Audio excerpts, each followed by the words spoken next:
3, 4 e 5. Depois vamos ler Efésios 6, a partir do 10. Vamos ler. Diz assim: Tu, pois, meu filho, fortifica-te na graça que há em Cristo Jesus. 3. Tu, pois, sofre as aflições como bom soldado de Jesus Cristo. Ninguém que milita se embaraça com os negócios dessa vida, a fim de agradar aquele que o alistou para a guerra. E se alguém também milita, não é coroado, se não militar legitimamente. Efésios, capítulo de número 6, rapidamente. As horas passam rápido. 6, a partir do versículo 10 ao 13, depois 17 ao 18. Diz assim: No demais, irmãos meus, fortalecei-vos no Senhor e na força do seu poder. Revesti-vos de toda a armadura de Deus, para que possais estar firmes contra as astutas ciladas do diabo. Porque não temos que lutar contra a carne e o sangue, mas sim contra os principados, contra as potestades, contra os príncipes das trevas desse século, contra as hostes espirituais da maldade nos lugares celestiais. Glória a Deus. Portanto, tomai toda a armadura de Deus, para que possais resistir no dia mau, e havendo feito tudo, ficar firmes. 17 e 18, para terminarmos a leitura. Tomai também o capacete da salvação e a espada do Espírito, que é a palavra de Deus, orando em todo o tempo, com toda oração e súplica no Espírito, e vigiando nisto com toda perseverança e súplica por todos os santos. Quem diz amém? Amém. Se sentar, fique à vontade. É um texto que certamente, quando um obreiro da casa do Senhor vai ler, Timóteo, serve para ele.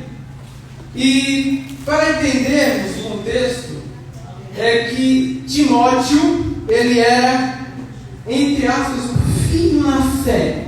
Ele era o filho da fé de Paulo. E Paulo, ele está numa situação agora em que ele se encontra preso por pregar o Evangelho de Cristo. Nero, o imperador de Roma, ele toma a liderança daquele império e começa a perseguir os cristãos. E para atingi-los, ele tira os reverenciais, aqueles que são os modelos da igreja do Senhor, que eram Paulo e Pedro, conhecidos mundialmente naquela época. E Paulo, ele já sabe que a hora dele está chegando. E ele olha, e ele, no capítulo 1, se a gente ler aqui, vamos ver que Paulo, ele diz: olha, coração e lágrimas, eu estou querendo te ver. Eu estou querendo que você esteja aqui comigo para sofrer pelo nome de Jesus.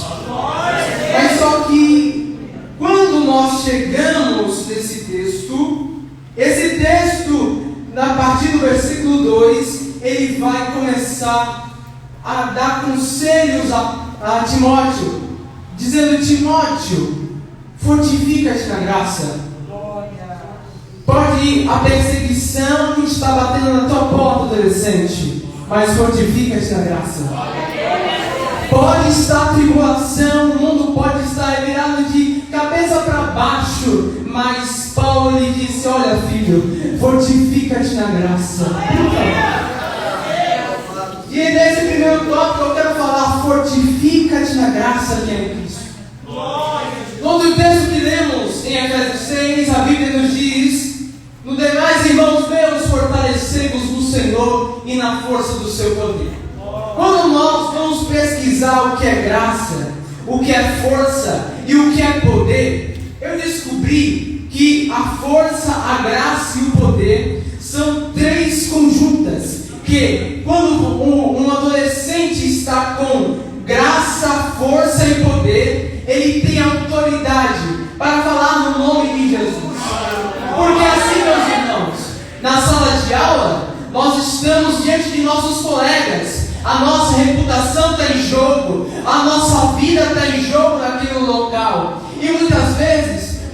professores levantam questões contra a igreja de Cristo, e cadê um para aparecer? Cadê um para defender o Evangelho? Paulo ele disse: olha, tem muitos pregando por aí heresias, tem muitos aí desviando da fé, mas eu aqui fui posto para a defesa do Evangelho de Cristo Jesus. Aleluia! Tu, pois, meu filho, fortifica-te na graça. Quando eu olho fortifica-te na graça, eu lembro de quando eu estava na sala de aula e os professores levantavam questões e falando contra a igreja, e eu ficava lá calado. Quanta responsabilidade é você ser um cristão, porque é muito fácil sermos crentes porque nós cremos em Jesus, mas sermos cristãos é sermos pequenos cristos, é sermos aqueles que defendem o Evangelho. Não importa quanto a gente vai sofrer, quanto a gente vai clamar, quanto a gente vai estar de cara feia para a gente. E muitas vezes, meus irmãos, não queremos defender o Evangelho por causa do nosso amigo, senão vamos perder a amizade com ele. Mas eu quero te dizer nessa noite, eu vi um monte de pessoas aqui sendo batizadas no Espírito Santo. E qual é o propósito principal do batismo no Espírito Santo? É te dar poder e autoridade para você pregar o Evangelho, para você ministrar, para você também expulsar demônios, porque Jesus disse: é me dado todo o poder nos céus e na terra. E ele disse em Marcos capítulo 16, versículos 20 e 20, por todo mundo, pregai o Evangelho a toda criatura. Quem crê e for batizado será salvo, mas quem não crê será condenado. Aí ele disse: estes sinais seguirão aos que creem, vocês vão expulsar demônios, vocês vão curar os enfermos. E Deus, ele está nos dizendo nessa noite: fortifica aqui na graça, permaneça na graça, cresça na graça. Aleluia!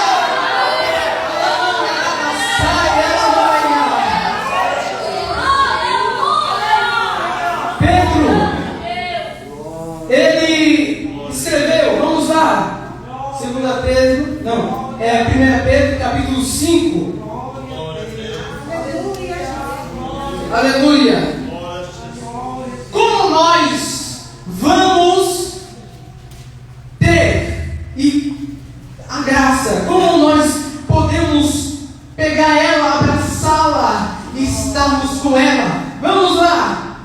Versículo 5 em diante: semelhantemente vós jovens, sede sujeitos aos anciãos, e sede todos sujeitos uns aos outros, e revestivos de humildade, porque Deus resiste aos soberbos, mas dá graça aos humildes. Versículo 6: humilhai-vos, pois, debaixo da onipotente mão de Deus, para que ao seu tempo vos exalte. É quando você está no quarto, quando você dobra o seu joelho, jovem, minha jovem, quando você está debaixo da graça do Senhor, quando você está orando, quando muitas vezes estamos orando, meus irmãos, o que acontece? Aquele diálogo com Deus, e Deus tocando na sua alma, aquela ânsia por Deus, e você se humilhando: Senhor, eu não sou nada, mas tu és tudo. Eu não sou só apenas um vaso de barro, mas põe poder e excelência em mim, para que eu possa resplandecer a sua imagem. Aleluia! Lançando sobre ele toda a vossa sociedade, porque ele tem cuidado de vós. Aí chega o momento bélico, o momento em que ocorre uma guerra. Sede sóbrios, vigiai, porque o diabo, vosso adversário, anda ao redor como um leão, bramando, buscando a quem possa tragar. Versículo 9: ao qual resistim firmes na fé, sabendo que as mesmas aflições se cumprem de vossos irmãos no mundo. Eu quero te dizer uma coisa: o diabo pode ter investido na sua vida, mas ele desistiu e caiu por terra, porque Jesus escolheu antes a fundação do mundo. Aleluia! Jeremias era um, ele falou: Senhor,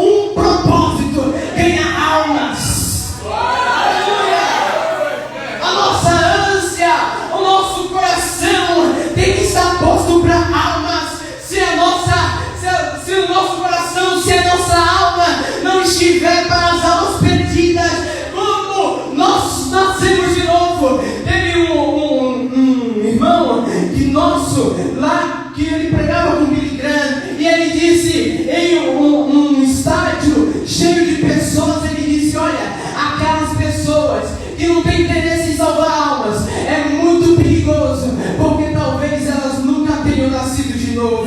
Mas se você é nascido de Deus, eu quero te falar uma coisa: Deus colocou em você um desejo de ganhar almas nessa noite. Fortifica-te na graça. Não é para você somente subir nesse púlpito, chamar esse microfone de Espírito Santo e começar a ministrar, não. Ele quer que você, lá no culto, possa ganhar almas lá, e também aqui. Deus te chamou, foi para uma chamada. Por isso, fortifica-te na graça. Aleluia. Vamos continuar. Segundo tópico. Quando eu leio Efésios, nós percebemos uma guerra. E essa guerra, ela não só ocorre no âmbito pessoal, e também no âmbito espiritual. E Deus, nessa noite, Ele tem falado conosco através dos testemunhos. Porque muitas vezes Deus nos protege. Os irmãos no mundo inteiro morreram pela causa de Jesus.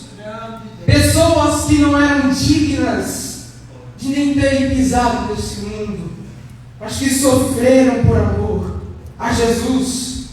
E nesta guerra espiritual, nós temos, a partir do versículos 11 ao 13, revestidos de toda a armadura de Deus, para que possais estar firmes contra as astutas ciladas do diabo.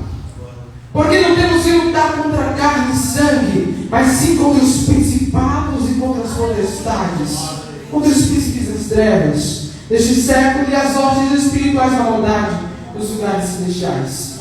Portanto, tomai toda a armadura de Deus, para que possais resistir no dia mau, e havendo feito tudo, ficar firmes. Uma coisa que nós devemos aprender, e que quando eu estava lendo este texto, eu procurei, fui atrás, e eu descobri um desses versículos que lemos. Nos fala sobre posicionamento. O que é posicionar-se contra este mundo? O que é posicionar-se contra todo o inferno e os demônios? Primeiramente, o diabo sabe quem é você.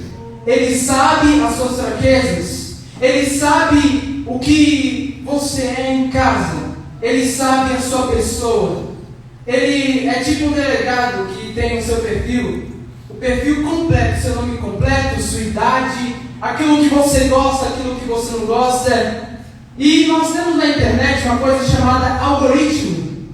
Quando nós estamos vendo Instagram, WhatsApp, ou talvez até mesmo YouTube, o aplicativo consegue saber o que você gosta e o que você não gosta. O diabo também usa a mesma estratégia, só que diferentemente, ele põe pratos, ele põe sobremesas, e muitas vezes nós estamos de olho nos pratos, porque o diabo é especialista. Ele não vai te dar uma coisa que você não gosta, claro, mas nesta guerra ele conhece quem é você, o seu perfil.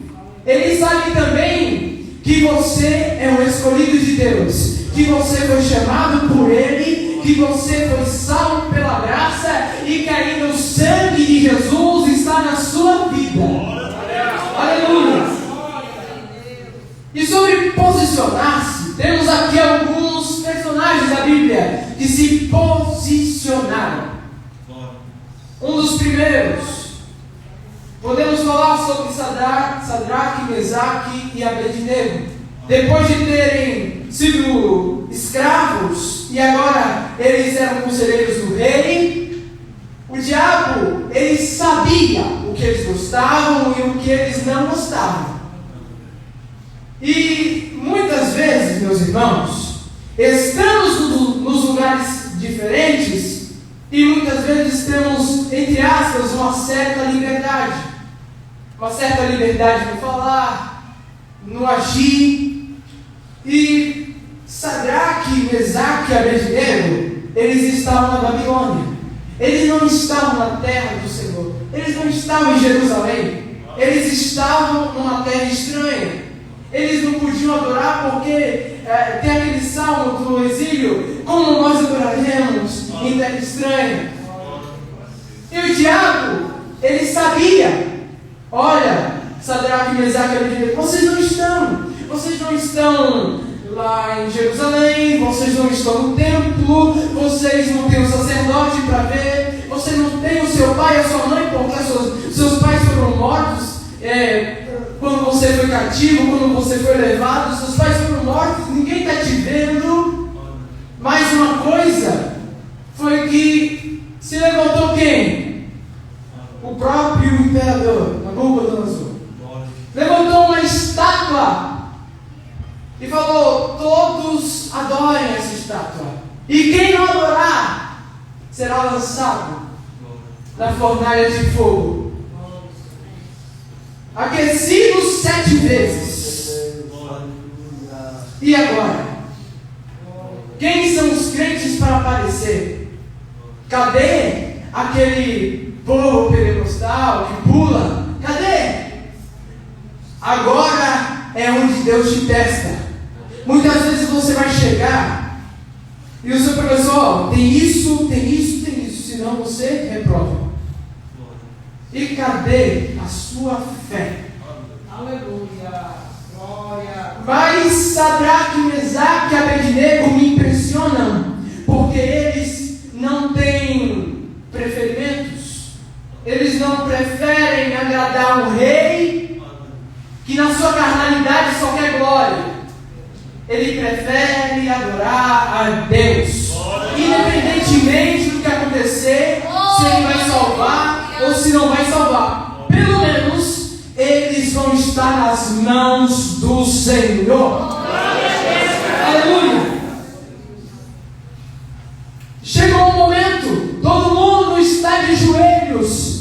Certamente, talvez alguns de Israel se dobraram, e eles de pé.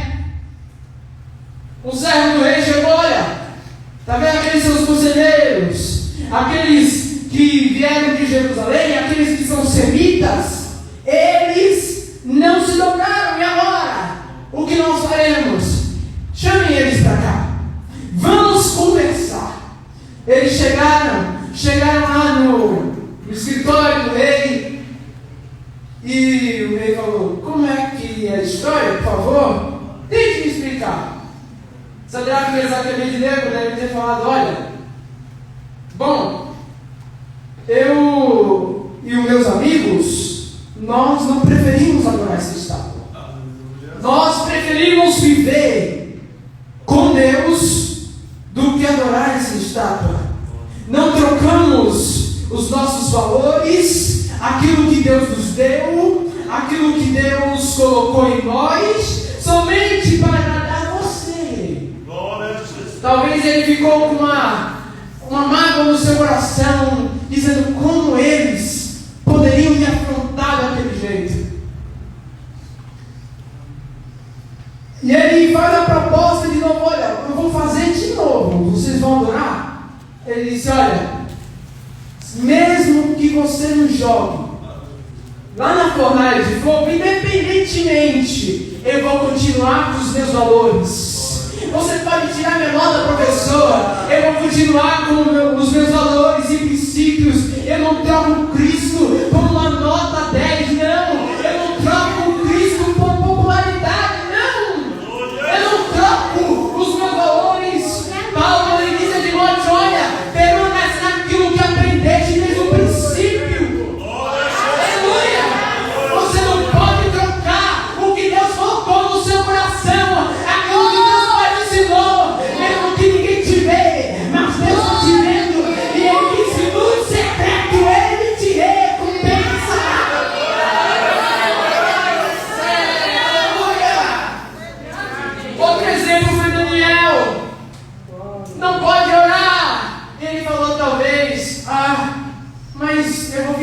graça de Deus. Eu não vou trocar o momento da Babilônia somente para não ter a graça de Deus em meu coração. Eu não troco nada deste mundo para somente satisfazer a mim mesmo, ou talvez aos outros. Nós devemos satisfazer a vontade de Deus, que é boa, perfeita e agradável. O mundo racional funciona assim. Paulo ele disse: olha, rogo-vos, pois, irmãos, eu rogo para vocês terem um prazer de estar na casa do Senhor, que vocês possam sacrificar nossos membros vivos ali, e também possam fazer a renovação do vosso entendimento, para que vocês possam entender qual seja a boa, perfeita e agradável vontade de Deus. O terceiro que eu queria colocar em questão são as nossas armas. Será que precisamos de armas de guerras para convencer o homem? Não. Zorobabel foi um rei levantado pelo imperador da Pérsia e estava lá em Jerusalém. O pessoal estava construindo o templo, voltaram do cativeiro, mas o pessoal não estava investindo na obra de Deus. Esqueceram que primeiro era a casa do Senhor e depois as suas casas. Deus enviou profetas e não convenceram ninguém. Zorobabel, ele ficou irado. Nossa, como eles rejeitaram a palavra do Senhor. Eu vou fazer, sabe o quê? Vou fazer um decreto aqui, deixa eu fazer. Aí chegou Zacarias e falou: rei, não precisa não precisa, porque não é por força nem por violência, mas é pelo Espírito que convence o homem. Muitas vezes nós queremos ganhar almas, e aquela ânsia por almas nos leva a muitas vezes chorar por elas, e muitas vezes não é o momento chegado. Mas nós queremos levar a força para a igreja, queremos pegar ela no braço e dizer: converte, senão eu vou colocar tudo, eu vou colocar seu nome no livro de oração, vou orar por você e tal, e você fica chorando por aquela alma. Só que as nossas armas espirituais, Paulo diz, que não são carnais, que não são H47, não é .50, não são armas desta terra, são armas espirituais, armas que capacitam o crente para ele estar alvo, para ele estar cheio da presença de Deus e manipular essas armas com precisão no momento certo. E por causa do horário, quero somente colocar dois: capacete da salvação. O capacete da salvação, ele cobre a cabeça, certo? Mas a mentalidade fica no cérebro, né? A mente, o cérebro, onde você pensa. E porque Paulo, ele escreve isso, o capacete da salvação. O capacete, ele funcionava para caso o soldado ele estivesse desapercebido, ele não pudesse ser atingido na cabeça. E um dos alvos de Satanás é a nossa cabeça. Quantas vezes no nosso dia a dia, às vezes temos uns pensamentos que nos fazem duvidar da nossa salvação. E se você por acaso tem duvidado da sua salvação, eu quero te dizer uma coisa: quem te chamou foi Deus, quem te salvou foi Deus, quem te libertou do pecado foi Deus, quem te tirou você do cativeiro do pecado foi Deus, quem morreu na cruz foi Jesus Cristo. O seu sangue tem poder para apagar todos os pecados que existem na sua alma. Aleluia. João, ele escreve a igreja e ele vai dizer assim: meus queridos irmãos, olha, eu quero te dizer uma coisa: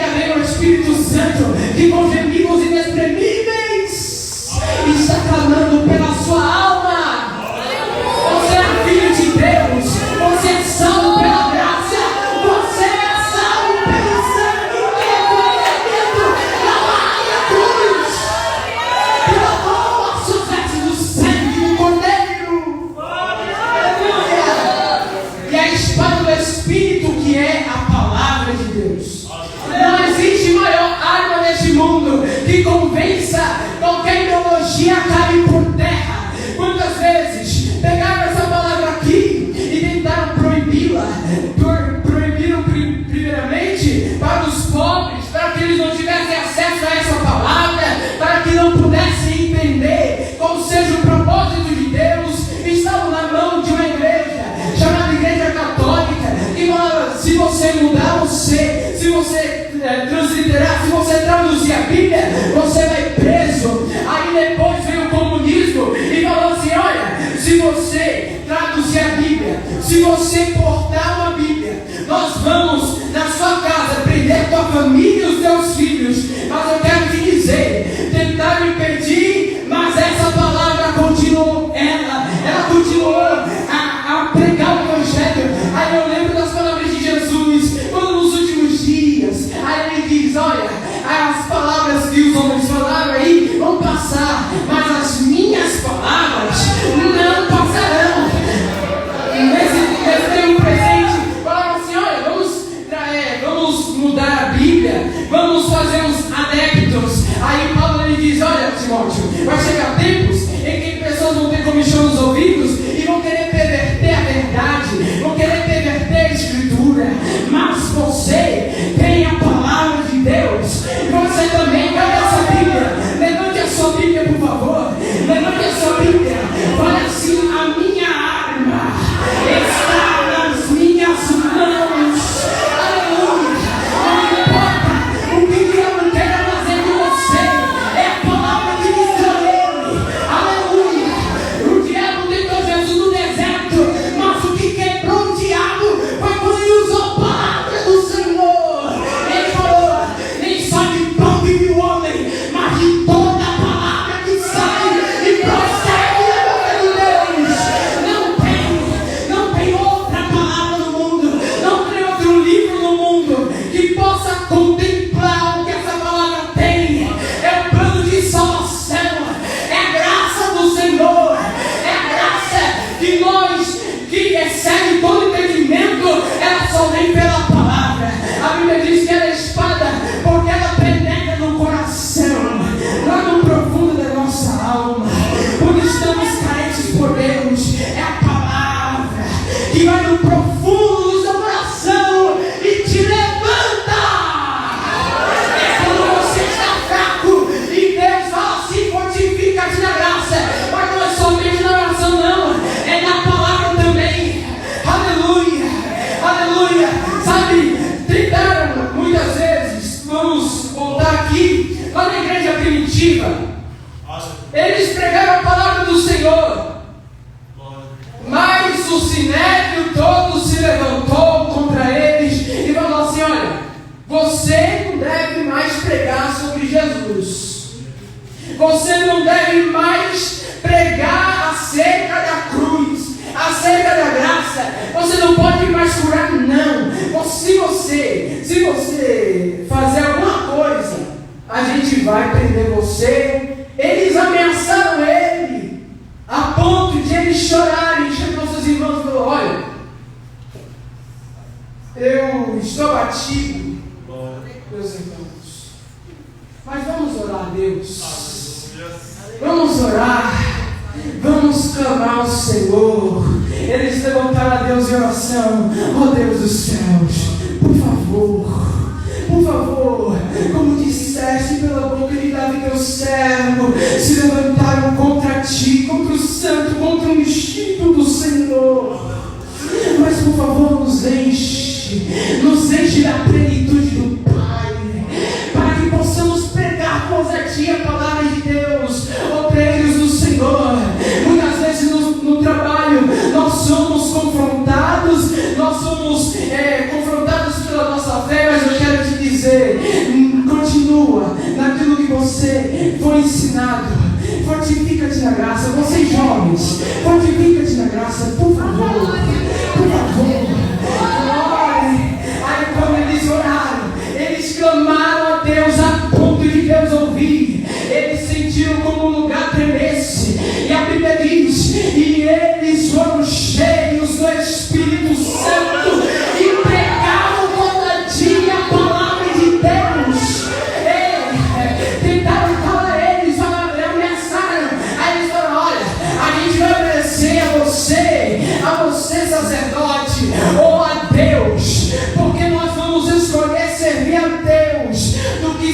e aos homens. Aleluia. Eu agradeço a oportunidade. Eu oro para que Deus tenha falado no seu coração. Que a partir de hoje você entre no seu quarto, você tenha uma intimidade com Deus a ponto de você pedir: Deus, me usa.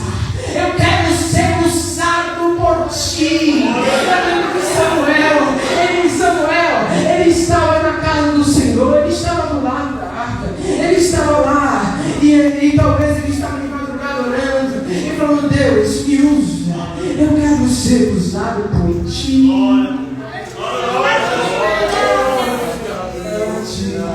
Antes do templo se apague,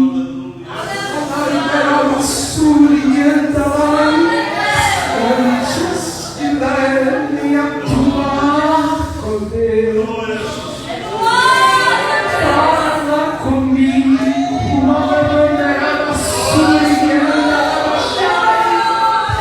antes que a presença saia da tua vida, por favor, fortifica-te na graça.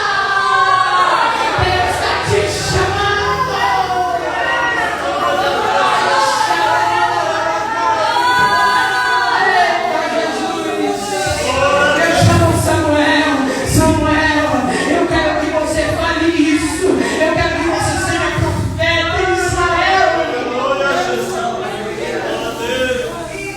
Nós devemos entender que primeiramente nós temos que preservar essa presença, cultivar essa presença. Nós não podemos trocar a presença de Deus por um prato. O diabo, ele promete muitas coisas, mas é a maior promessa que Deus prometeu na tua vida. Eu quero orar pelos adolescentes, porque, irmãos, preste atenção.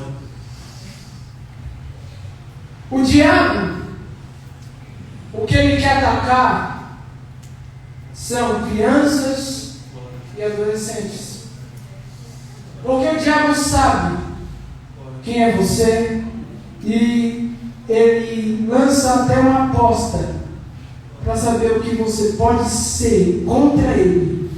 Por isso Deus, ele te chama, jovem, a ter um compromisso sério com ele, a ter um compromisso seríssimo, uma responsabilidade que é inegável. Você tem poder. Vamos orar. Senhor Jesus, aqui está o teu povo, Jesus. Queremos te agradecer por esta palavra, por ter derramado essa graça.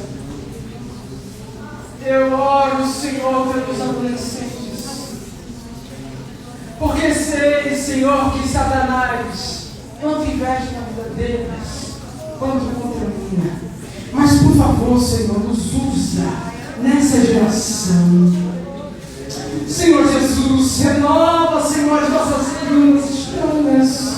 Renova, Senhor, o nosso coração como antes, para que possamos compreender, para que possamos ter a graça do Senhor, para que possamos, a partir de hoje, saber que nós temos poder e que a palavra que está na nossa boca, a palavra que tu colocaste no nosso coração, as promessas que o Senhor tem prometido, eu quero que o Senhor venha e transforme a vida deles, que o Senhor venha com o teu Espírito Santo, confrontar o eu, a carne, e dizer: carne, acabou para você, agora chegou a hora do Espírito agir na vida desse jovem.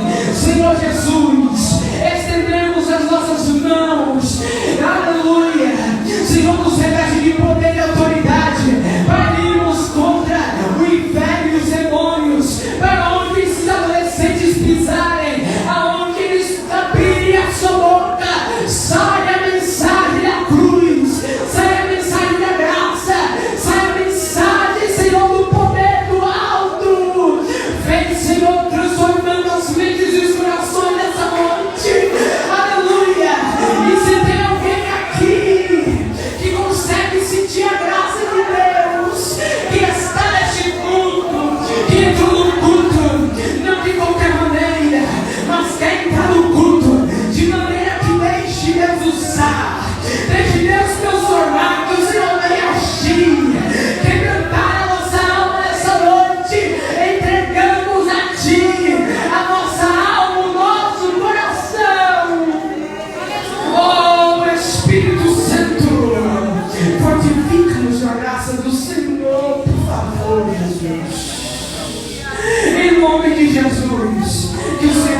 venha nos dar graça, venha nos dar poder, venha nos dar autoridade. Eu agradeço a oportunidade, é no nome de Jesus.